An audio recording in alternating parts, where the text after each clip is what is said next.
Hello, you found the Centrelink Stories podcast. This podcast is aimed at people who rely on Centrelink for assistance and those who work there who come and share their stories about what happens when you have to rely on Centrelink. Anybody can tell you there's hardly ever a dull moment. You either get a strange letter or somebody's doing something in the office. If we want to make the system better, we have to fight for it. So come listen, come tell your stories, and let's get into it. Was never broken, it was built this way.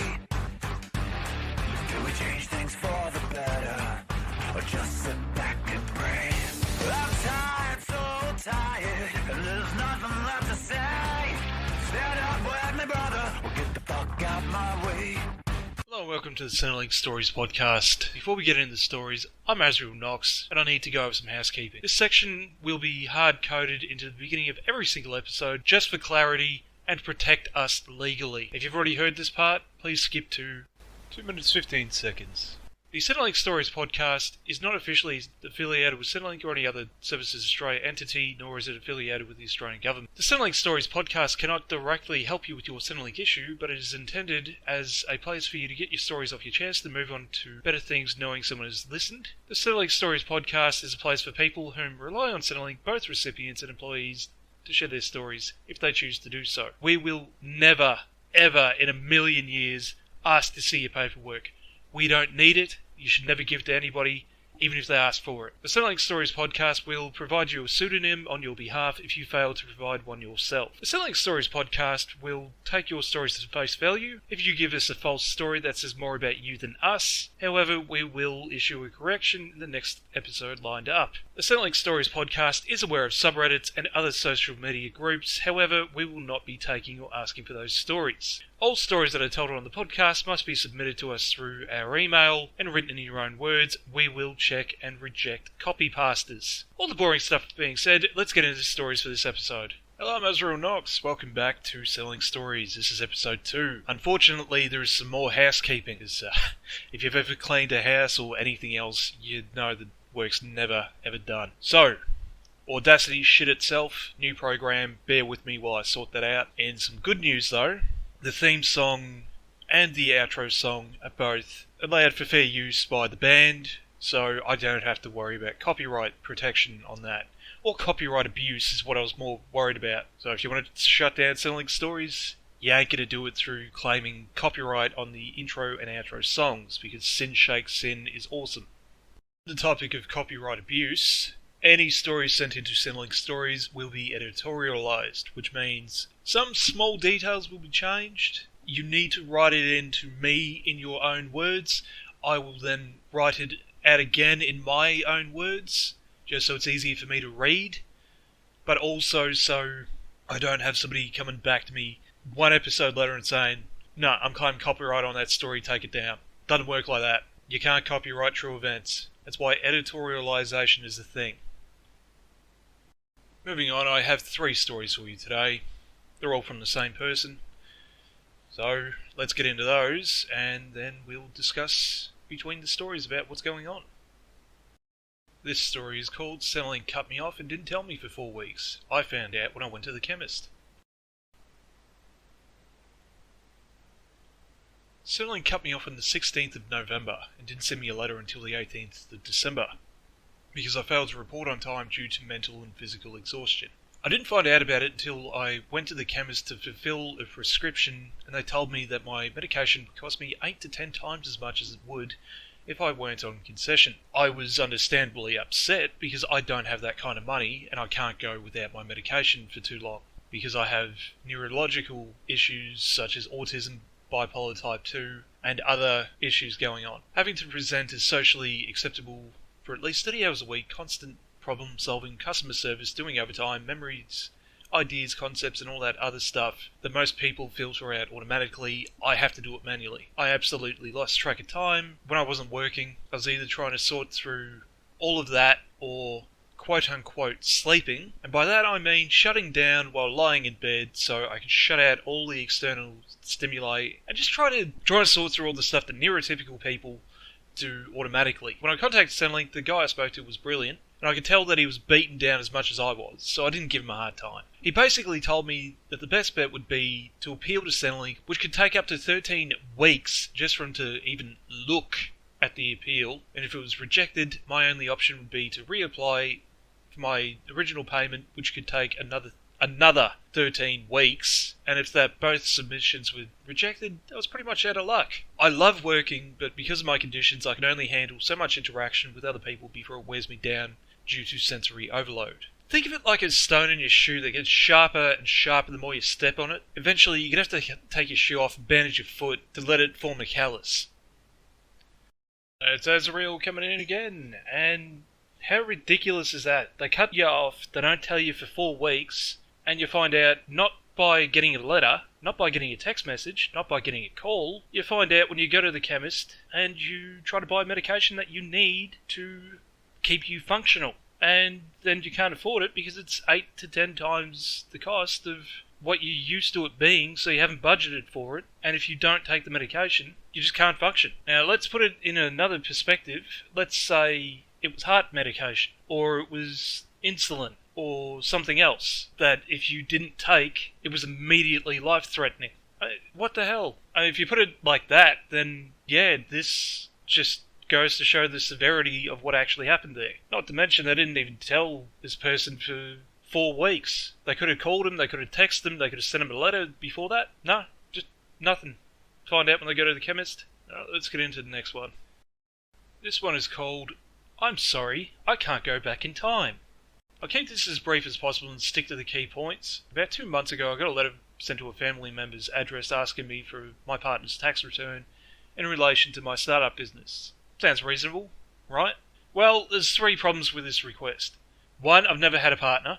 2, why are they asking me for somebody else's tax returns? And 3, apparently it was a second notice when there's no trace of a first notice. So I go through all the basic steps of having to be on the phone for hours on end, and one of my days off, where I could have been doing literally anything else, like working on the startup business, which is currently going steady. Eventually, I get someone on the phone, and the conversation goes something similar to this.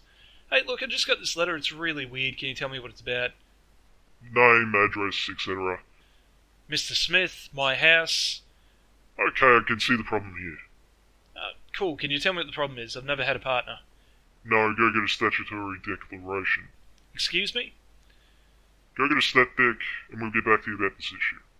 We go back and forth in circles for a few minutes, but I just resign to go get a stat dec. I go and get it, and I fill it out while I'm joking with the police that maybe they should come and search my unit for a squatter while they're witnessing it for me. We have a laugh about how annoying Centrelink is, I move on with my day, I come home and I upload it. A week goes by, and because of some mental health issues and the fact that I have a protection order on my ex-neighbour, which is a whole other story, I start fixating on this letter and where it's come from, which causes a decline in my mental health. And I decided it's a good idea to probably submit a formal request for information form, which I do just to make sure it's nothing sinister. Think false reports, Centrelink making a mistake, or the ex-neighbour trying to mess with me. So another week goes by, still no updates from Centrelink on either form. Then when I try to submit my earnings, I'm still in the system for concession cards, so I can afford to see my doctor and psychologist and afford my medication. I suddenly can't do that because I'm locked out of the system. This causes the stress to reach a peak after building up for more than 2 weeks. This causes 3 problems. 1, the medication I took the night before was useless because I vomited it up. 2, I missed a 10-hour casual day at my non-startup job, aka the main job. And 3, this caused me to be late on my rent. When I'm eventually able to drag myself away from the toilet and pass out for 6 hours due to a migraine, I spent the next 3 to 4 hours on the phone, going through 3 different people while they're digging through the quagmire that their overlords have created for us. I'm on hold for an hour before I get the first person. The first person tells me that because I've been exceeding their expectations, my job agency exited me from their program as they were shutting down, and I need to find a new job agency. I asked why Centrelink didn't tell me this. They're supposed to send a letter and they couldn't give me an answer to that. I ask about the phantom partner, and I'm told that they can't help me with that matter and I'm transferred to somebody else. I'm on hold for another hour. The second person is only interested in telling me that I was wrong to leave my job agency and that I need to find a new one. I told them that I didn't leave my job agency. My job agency shut down and I was exited from their program instead of being transferred because when the bipolar 2 isn't kicking my ass, I'm a machine and I did 3 times the hours they wanted me to do. Then they get upset when I agree to go to a new job agent, but can't pinpoint a date or time because I'm going to be working and my work schedule is sporadic. Eventually we get that sorted out. She tells me that she can't help me with the phantom partner and to call the complaints line. I'm on hold for another hour while my brain is rebooting from the migraine, and I finally start getting some answers about what's going on. The rep goes through my profile twice, doesn't find any false reports or tax returns or any other kind of indicator that I would have a partner. There's just nothing in there. I ask for her to check again, no results. I haven't received any updates on the request for information form or the stat deck because somebody has read them but not processed them. So they're just sitting in the ether of the computer system and were only found after the representative asked for my upload receipt numbers. This means that the case against me having a phantom partner was still open. It was still open even after they had the requested documents for 2.5 weeks. The rep was as frustrated as I was, so she clears it all up for me, and I'm chatting with her and she tried to get to the bottom of what happened. Human error. Somebody fucked up. I don't know how they managed to do it, but they tied a non-existent person into my startup business with my ABN and had them tied to me as a romantic partner. The rep tries to get a hold of the person while I'm on the phone to ask him how and why this all happened, but is unable to do that. I thank them and end the call. As a result of all this, my mental health issues were exacerbated from being fixated on the letter, trying to figure out where it's come from. Is somebody buggering around? Is somebody making false reports? Has Centrelink messed up again? How's this going to affect my concessions? All that stuff.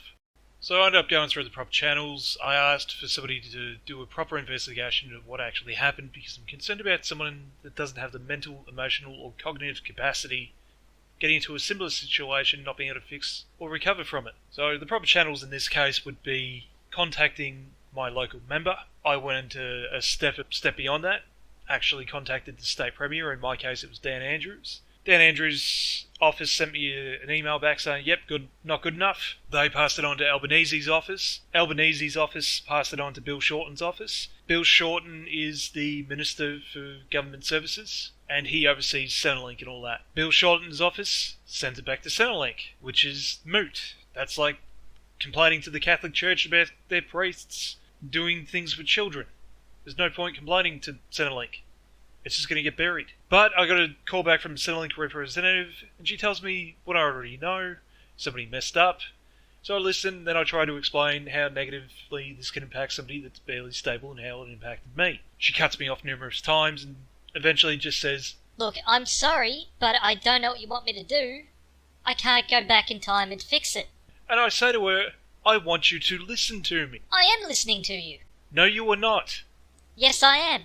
No, you're not. Eventually, I got some of what I was trying to say out, but yeah, it's just not good enough. So, I made a post to Reddit. It's sitting on 87.7 thousand views, and somebody suggested get onto the Commonwealth Ombudsman. So, I've done that. Commonwealth Ombudsman gets back to me and says, hey look, we understand there's a problem here, but you haven't really contacted Centrelink about it properly yet. So, what I've done is I've contacted Centrelink again and said, hey look, I want a full, detailed report of what happened, how you fixed it, and how you're going to prevent it from happening again. I know they're not going to give me that. It's just so I can go back to the Ombudsman. And, yeah, let's see how that plays out. It's Ezreal again, and, yeah, look, complaining Centrelink, not going to work. You have to talk to your local politicians, get onto your local member, get onto your state premier, get onto Bill Shorten. And if they flick you off, get onto the Commonwealth Ombudsman. Centrelink has to be held to account.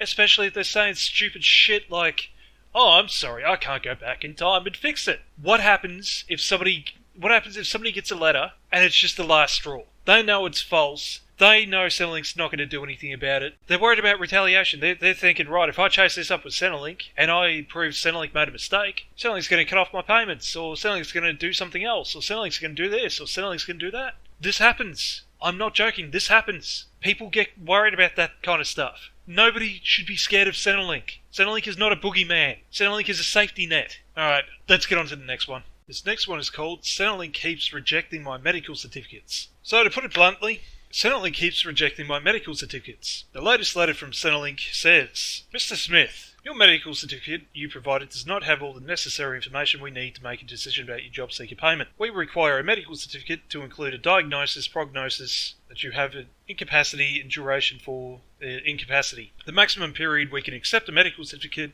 for a temporary incapacity is 13 weeks. See, here's the problem with that. On the medical certificate, primary condition, bipolar affective disorder, all the things that go on with that. Prognosis, more than 24 months. Symptoms, blah blah blah. Treatment, medications, clinical psychology, psychiatrist review.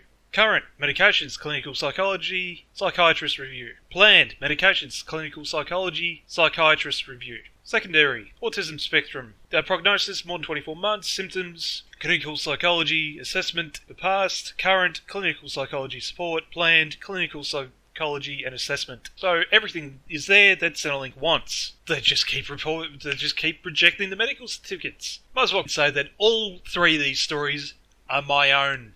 I'm quite frankly sick of Centrelink. They seem to be retaliating against me in regards to that whole phantom partner scenario and how I decided to go about it. I wonder how they're going to respond to this podcast. Oh, and also, if you do need to submit medical certificates to Centrelink, I do recommend finding the medical certificate code number SU415 and the verification of medical conditions certificate code number SU684 and submit both of those at the same time, because I think that's what pissed off Centrelink as well. But look, this is the state of affairs. If we want to make it any better, we need to do something about it. Complaining to Centrelink, not going to get us anywhere. Local members, state premiers, Bill Shorten, that's where we got to start.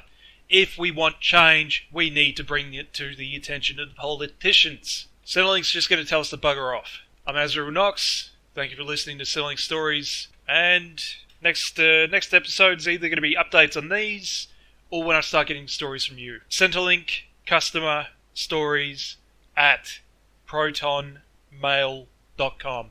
Send me your stories. Let's get them out there. To the best of our knowledge, the stories in this podcast are true and accurate. They've been editorialized to prevent copyright abuse. If your story has been shared without your permission, please contact us so that we may blacklist the person that sent that story in. Some details may have been altered to help keep you anonymous. Questions and feedback are welcome to be emailed in at centrelinkcustomerstories@protonmail.com. Should you have any questions, feel free to ask. Remember, if we want to help fix the system, we need to get these stories out there. Share them with us so we can get the stories in front of the people that need to see them.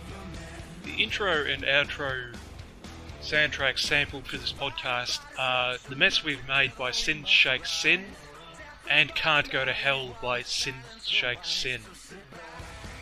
Find them on YouTube or Spotify, wherever, and have a great time listening.